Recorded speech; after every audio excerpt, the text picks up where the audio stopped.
nous sommes encore là. Nous sommes là avec vous. Comme vous le savez, je ne suis pas loin de vous. Genor TV n'est pas loin de vous.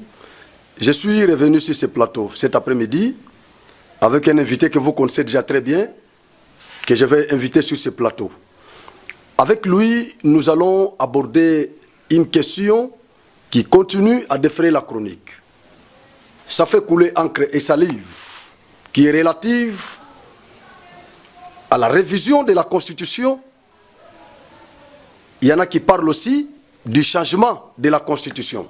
Donc il y a les révisionnistes de la Constitution, les changementalistes de la Constitution et les rétentionnistes de la Constitution. Donc il y en a qui veulent à ce que la Constitution soit révisée, d'autres ne veulent pas que la Constitution soit touchée, et il y en a encore un autre groupuscule de Congolais qui veut que la Constitution soit effectivement changée. Alors, je vais recevoir pour vous, ce n'est pas pour moi, mais c'est pour vous, sur ce plateau, un avocat que vous connaissez déjà très bien, c'est un analyste maison. Avec lui, nous allons aborder cette question. C'est un avocat praticien de droit, un professionnel de droit, quelqu'un qui a fait 5 ans à l'université pour étudier ne serait-ce que les droits et qui vit de ça. C'est cette personne que je vais inviter. Parce que tout le monde peut parler de cette question. C'est comme le professeur Mbata a toujours dit. Tout le monde n'est pas juriste. Voilà. Aujourd'hui, même les mamans maraîchères parlent de la révision ou du changement de la Constitution. Et souvent, quand on aborde cette question, beaucoup de gens pensent que nous voulons que Tshisekedi brigue le 3e mandat ou qu'il reste là pour du bon. Ce n'est pas ça notre intention. Nous voulons que la démocratie soit respectée, mais nous voulons que la société aussi évolue. Alors, j'invite pour vous, sur le plateau de Genor TV, l'invité de Marc qui va nous édifier, moi et vous, aujourd'hui, parce que c'est un praticien de droit. Il s'agit de maître Daniel Makolo, que vous connaissez déjà très bien, que j'invite sur le plateau de Genor TV. Maître Daniel Makolo, bonjour. Bonjour, monsieur Franck. Comment vous allez? Je me porte bien. Une fois de plus encore, nous sommes avec vous sur le même plateau, votre plateau traditionnel. C'est la grâce de Dieu. Merci beaucoup. Voilà, je vous ai invité pour qu'on aborde la question, comme je l'ai présentée dès l'entame de l'émission. La question qui fait parler les Congolais aujourd'hui. Il y a beaucoup de Congolais qui sont offusqués lorsqu'on parle de la révision de la Constitution ou du changement de la Constitution. C'est quoi l'opportunité? Parce que vous êtes parmi ceux qui soutiennent la révision de la Constitution. C'est quoi la motivation et l'opportunité? Merci de la question, monsieur Franck. Vous savez, les lois sont faites par les hommes. Ouais. Et lorsque vous constatez qu'il y a opportunité, il y a un grand besoin pour intégrer certaines dispositions, pour procéder à la révision. Donc c'est une loi, vous revenez sur ce que vous avez dit, vous avez décidé et vous révisez. Parce que même quand vous entrez dans la Bible, Dieu avait donné la loi. Mais il n'avait pas donné en ce qui concerne toutes les matières. Il y avait des choses qui se produisaient, c'est-à-dire les faits, et Moïse recourait à Dieu pour les demander, mais il y a quelqu'un qui a violé les qu'est-ce que je peux faire? Sabbat, qu'est-ce qu'il faut faire? Dieu dit, bon, il faut les lapider. Ça, c'est pas l'inspiration. Donc, vous trouvez qu'en matière des lois, en matière légale, il y a des faits qui peuvent se produire, et vous devez vous adapter aux faits. C'est le cas. Aujourd'hui, nous avons les conseillers communaux. Ouais. Alors, mais c'est un pouvoir qui doit être défini dans la Constitution. La Constitution ne le dit pas, ne définit pas les rapports entre l'exécutif communal, c'est-à-dire les bourgmestres et les conseils communaux. C'est un besoin criant. Alors, comment il faut y arriver? On doit revoir, on doit réviser la Constitution pour intégrer ces fonctionnements-là entre l'exécutif communal et l'organe délibérant qui est constitué des conseils communaux. Donc c'est un besoin pour notre pays de pouvoir procéder à la révision constitutionnelle. Ça, c'est le premier élément que vous avez évoqué. Oui, non seulement ça. Lorsque vous voyez notre constitution, il est vrai que ça pêche contre le principe le pouvoir arrête le pouvoir. Le principe de séparation. Le principe arrête, le pouvoir arrête le pouvoir, c'est par rapport à la séparation des pouvoirs. Mais les pouvoirs en soi, par rapport à l'exécutif, par exemple, ne doivent pas s'arrêter entre lui-même. Vous avez un président qui prend une décision de nomination, mais qui n'a pas le pouvoir de révoquer. Mais c'est quelle constitution-là? Ça, vous bloquez la machine en même temps. Vous parlez de la nomination du Premier ministre. Donc, vous nommez le Premier ministre, vous ne pouvez pas le révoquer. Vous nommez les membres du gouvernement, vous ne pouvez pas les révoquer. Donc, cet hybridisme-là constitutionnel nous place dans l'impasse constitutionnelle. Parce que vous avez pris ce qui est présidentiel, vous mettez dedans. Ce qui est parlementaire, vous mettez dedans.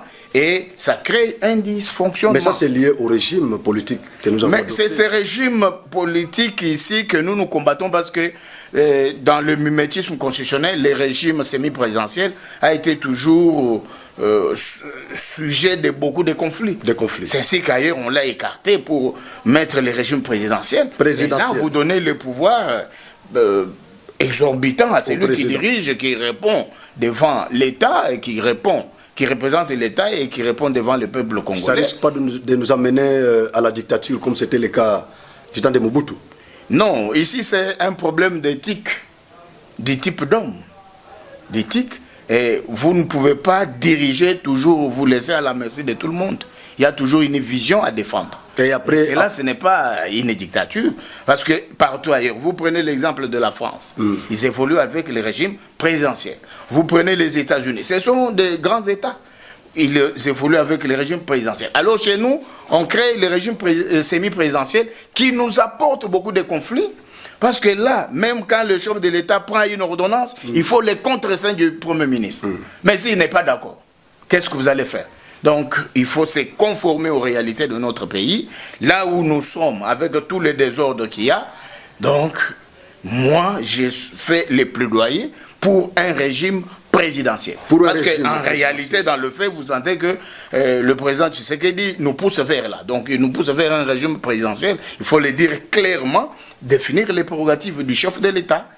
Quand il agit, il a le pouvoir de nomination. Mais il faut aussi prendre un acte contraire. Parce que là, notre constitution pêche. Nous sommes régis par le principe de parallélisme des formes, parallélisme de compétences et la théorie de l'acte contraire. Donc vous prenez un acte de nomination, mais vous n'êtes pas en mesure de révoquer. Donc on ne dirige pas comme ça. Donc ça pêche contre les droits administratifs. Il faut que celui qui prend l'acte soit en mesure également de prendre notre acte contraire. Alors, pour des raisons de genre, parce qu'il faut lier les mains du chef de l'État, on dit, bon, pour qu'il prenne ça, il faut que ça soit sur proposition. Mais si celui-là aussi dit non. Comme c'était le cas avec le Premier ministre, l'ancien Premier ministre, Ilon Kamba. Oui. Donc ça a créé un conflit, parce que non, mais il n'y a pas mon contre-saint.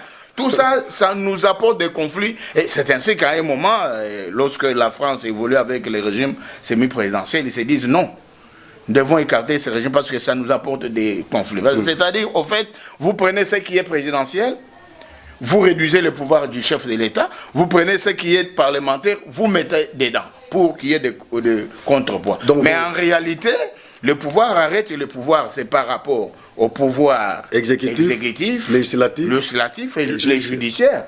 Donc, nous travaillons en tenant compte qu'on peut annuler ce que je pose comme acte.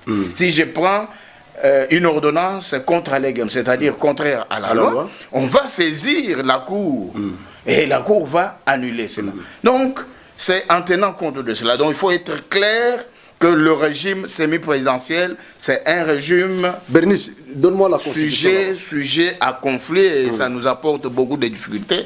Et de ce point de vue-là, je soutiens que par rapport à la dynamique actuelle de la politique, il faut arriver à un régime présidentiel où tous les pouvoirs sont définis par rapport à l'exécutif, par rapport aux parlementaires, par rapport au judiciaire, et c'est quand même un champ libre à celui qui agit, parce que quand il va agir dans l'arbitraire, mais quel est le rôle de la juridiction, de la Cour constitutionnelle, du Conseil d'État.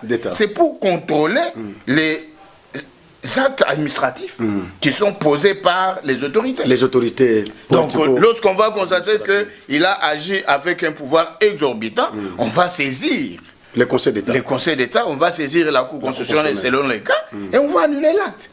Alors, quand vous prenez une constitution qui est un juridisme constitutionnel, ça crée des conflits, ça crée des problèmes. Ça crée des problèmes. Donc, ça, c'est le deuxième élément. Il faut à tout prix... C'est la deuxième disposition. Oui, il faut à tout prix arriver à la révision constitutionnelle pour répondre aux besoins du principe de l'acte contraire, répondre aux besoins des parallélismes des formes, répondre aux besoins des parallélismes des compétences et également insérer de nouvelles dispositions qui doivent régir le rapport entre les conseils urbains et le maire, les rapports qui régissent l'exécutif communal, c'est-à-dire le bourgmestre et les conseillers communaux. Donc ça doit être les pouvoirs qui ressortent de la Constitution. Ça ne doit pas être une loi simple. Parce que la Constitution, c'est quoi? C'est l'organisation, la structure, le fonctionnement d'un pouvoir dans un État. Alors, comme ce sont des entités décentralisées, il faut que le pouvoir soit défini dans la Constitution. Et comme ça n'a pas été fait, je crois que c'est par rapport à l'adaptation de la loi électorale, donc à l'ère qu'il y a un besoin qu'on revienne sur cette matière-là, et de manière impersonnelle. Ce n'est pas qu'on le fait pour satisfaire à un individu, mais on répond à un besoin constitutionnel par rapport aux faits. Et comme vous le savez, les droits est suiviste. Les droits suivent les faits. Nous sommes en face de faits. Les faits, c'est-à-dire que aujourd'hui nous avons le conseil communal, le conseil urbain qui va être installé. Il s'occupe de quoi? Parce que la compétence en droit est d'attribution. On ne connaît même pas les rôles des conseillers urbains, les rôles des conseillers communaux. Ça doit être défini. Sinon, il y aura conflit de compétences. Il y aura conflit de compétences. Vous agissez, le conseil urbain vous dit non, vous n'avez pas qualité. Donc, il faut attribuer la compétence. Est-ce que c'est ce que les chefs de l'État pensent aussi? Quand ils parlent de la révision, quand ils parlent ou du changement de la Constitution en vertu du principe d'adaptabilité ou mutabilité, quand ils évoquent tout ça, est-ce qu'ils pensent à ce que vous avez évoqué ici? Non, moi, Ou il a d'autres raisons, par exemple? Il a ces raisons qu'il n'a pas exposées. Ici, j'interviens en tant que avocat, en tant que quelqu'un qui a été formé en droit public, formé en droit privé, judiciaire égal. Alors, avec cette matière-là, ça m'aide à comprendre. J'affronte le droit par rapport aux faits. Alors, si le chef de l'État a ses raisons propres à lui, donc je n'entre pas dans ces raisons. D'accord. Je ne suis pas son porte-parole. Nous sommes ici dans l'article 220. Le deuxième élément, ou la deuxième motivation que vous venez d'évoquer, figure dans les éléments qui sont verrouillés ici, qui ne peuvent pas faire l'objet des révisions. On dit la forme républicaine de l'État, les principes du suffrage universel, la forme représentative du gouvernement, les nombres blablabla, tout ça. Donc ce n'est pas la forme représentative du gouvernement, le gouvernement qui est le ministre et le premier ministre qui est l'émanation de l'Assemblée nationale, mais qui forme le gouvernement dans l'exécutif. On dit ici que c'est un élément verrouillé, c'est dans l'article 220 que nous considérons comme intangible. Alors comment vous allez procéder à la révision de cette forme de l'État? Non, lorsqu'on parle de quoi? de la forme républicaine, ça s'oppose à la forme royale. Donc ici, on ne veut pas que quelqu'un prenne le pouvoir pour s'éterniser et mourir dans le pouvoir. Dans une république, on organise les élections, les pouvoirs se donnent et c'est le peuple qui donne. Le peuple, par voie des élections. On dit qu'on ne peut pas sortir de la forme républicaine. Mais moi, si j'interviens, c'est par rapport donc, la représentativité. Donc, on parle de représentativité du gouvernement. C'est-à-dire le gouvernement qui émane du Parlement. Mais je n'ai pas refusé un Parlement qui donne le ministre pour former le gouvernement. Je ne suis pas dans l'opposition par rapport à ça, mais mon intervention, c'est par rapport aux besoins qui se présentent à l'ère qu'il est. Présidentielle, qui établit nettement le pouvoir du chef de l'État sans le mettre en concurrence avec d'autres autorités. Quand on dit, bon, le chef de l'État prend une ordonnance, il faut qu'il puisse avoir également un pouvoir de révoquer celui qu'il nomme. Est-ce que dans le régime présidentiel, il y aura le Premier ministre? Le régime présidentiel a un Premier ministre. Il y aura le gouvernement. Il y aura le gouvernement, il y aura un Premier ministre, mais le pouvoir du chef de l'État sont dit clairement. Le Premier ministre sera l'émanation de la majorité parlementaire. Donc les jeux restent presque le même. Là où je ne suis pas d'accord, c'est lier toujours le président de la République. Donc il n'a pas un pouvoir discrétionnaire par rapport à la théorie de l'acte contraire. Non, le président doit être assorti de tous ses pouvoirs quand il les nomme. Il le révoque en même temps. Donc, il est libre, il agit dans le strict respect de la loi parce que ses actes sont contrôlés par les juridictions. Donc, s'il va au-delà, on va saisir la juridiction compétente pour procéder à l'annulation. D'accord. Maintenant, la Constitution interdit sa révision pendant l'état de siège ou l'état de guerre. Mais nous sommes sous l'état de siège dans l'Est. Non, c'est dans l'une... de la partie du pays. L'état de... Mais Chadar, il l'a évoqué. L'état de siège ne concerne pas tous les pays. Donc c'est une portion, mais par rapport aux besoins qui se présentent. Que la Constitution... Mais comment on va procéder? Parce que bientôt, on doit élire les bourgmestres. On doit procéder comment? Donc on ne peut pas bloquer le fonctionnement de tout un État. J'ai dit que l'état de siège, c'est dans un coin bien déterminé, dans une province bien déterminée. Est-ce que la Constitution l'a dit clairement comme ça? Que si c'est dans un coin ou si c'est général, tout ça? Mais vu la nécessité, quand on prend un acte réglementaire, on dit vu la nécessité. Donc il y a la nécessité qu'on puisse réviser pour intégrer les pouvoirs de... conseillers urbains, conseillers communaux, c'est une nécessité. Oui, c'est un élément fondé. On ne peut pas s'en passer. Ça va fonctionner comment? Je disais qu'il y a nécessité, parce qu'aujourd'hui, il n'y a pas de doute que nous avons les conseillers communaux, qui constituent déjà un organe délibérant par rapport à l'exécutif communal. Il faut définir les rapports. Les rapports. Parce que la compétence est d'attribution. Ils vont faire quoi ces conseils communaux? Ce n'est pas défini par la Constitution. Et bientôt nous aurons les conseillers urbains. Et il faut définir ce qu'ils doivent faire dans la ville. Mais ils n'ont pas... Les rapports entre eux et le maire de la ville. Ils n'ont pas les règlements intérieurs? Non, les règlements intérieurs, c'est une loi qui ne s'oppose pas à tous. Ce n'est pas une loi erga omnes. Encore que, ici, ce sont des entités décentralisées. Donc, leur pouvoir doit ressortir de la Constitution, qui est la fondation même d'un État. Donc là, c'est l'organisation, la structure et le fonctionnement de pouvoir des institutions, le pouvoir des organes. Tout ça, ça doit être défini dans la Constitution. D'accord. Donc, il est impérieux qu'on procède à la révision, pour s'adapter à la dynamique de la politique actuelle, et cela de manière impersonnelle. Le mal, c'est qu'on pressent que quand on veut réviser, c'est pour toucher et donner des avantages au président de la République. Non, non, c'est pas ça. Quand on fait la révision est toujours impersonnelle. Vous faites de manière objective et impersonnelle par rapport aux besoins qui se présentent. Qui se présentent, voilà. Par rapport à ceux qui estiment que la Constitution doit être effectivement changée, qu'est-ce que vous en dites? S'ils veulent que la Constitution soit changée, ils ont aussi raison. Parce que, comme vous le savez, aucun juriste congolais ne va dire que nous étions assis et c'est nous qui avons rédigé cette Constitution ici. Donc, une autre tendance estime qu'étant un produit venant d'ailleurs, devons faire une Constitution rédigée par les Congolais eux-mêmes, dans toute indépendance, ils réfléchissent sur la manière de faire fonctionner l'État. Alors que le professeur Mbata soutient que c'est la meilleure des constitutions que la RDC a connue.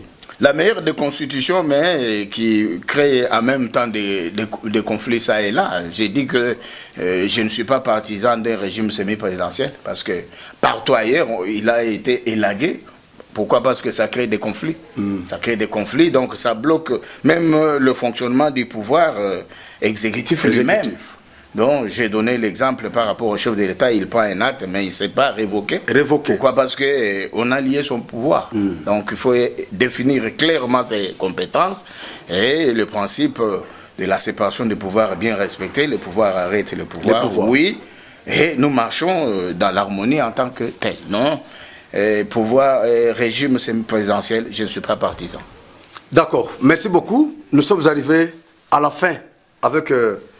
mon invité, je crois qu'il était venu seulement pour éclairer la religion de mes téléspectateurs. Parce que tout ce qu'il a évoqué ici, pour moi, si je ne voulais même pas l'amener sur le plateau, je pouvais en bénéficier à côté. Mais si je l'amenais, c'est pour qu'il puisse aussi édifier mes téléspectateurs qui se posent pas mal de questions par rapport au changement ou à la révision de la Constitution. Il y en a qui estiment que lorsque nous parlons de la révision ou le changement de la Constitution, c'est pour éterniser Félix au pouvoir. Loin de cette idée-là, nous ne sommes pas là-bas. Mais si nous soutenons soit la révision ou les changements, c'est parce que nous sommes des objectivistes, comme je l'ai toujours dit, et non des volontaristes. Parce que selon les volontaristes, ils estiment que la loi était dictée sur base de la volonté des dirigeants ou de l'État. Et pourtant, nous croyons que c'est sur base des nécessités sociales que la loi doit être édictée. Et la loi est évolutive. La société doit évoluer. La loi également doit évoluer. Voilà pourquoi nous soutenons la révision ou encore les changements de la Constitution. Voilà, je crois que mon invité était clair. Quant à cette question. Moi et tous les téléspectateurs de Genor TV, nous vous disons sincèrement merci. C'est moi qui vous remercie, M. Franck.